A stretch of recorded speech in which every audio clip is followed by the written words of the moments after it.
everyone, this is Smriti from Q Automation Classes. So today I'm going to tell you about like how to practice the Unix or the Linux command on your Windows operating system. You don't want to install additional operating system like Linux. That's fine. You don't want to install the VirtualBox or the VMware player and install another operating system. Then in that case, we have a portable software in Windows. Okay, and through which what we can do, we can install that package, and on that shell we can directly type all the Windows commands and practice. Okay, so that software is called as the Cgin. Okay, so yes, this is the software. Okay, so this is Cgin get the Linux filling on the Windows. Okay, so you go to the home page of the Cgin.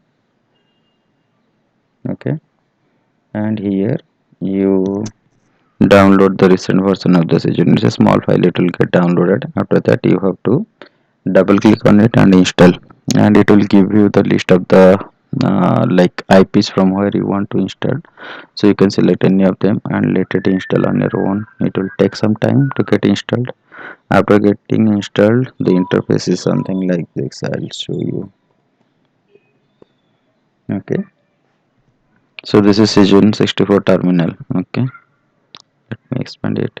So here you can practice whatever the Linux or Unix command you want.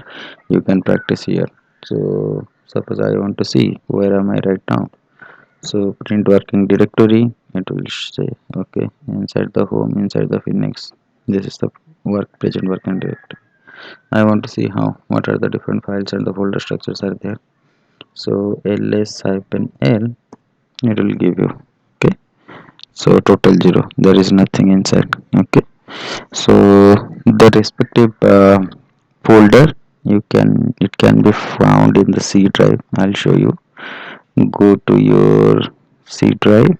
Okay, and here you can see switch in 64.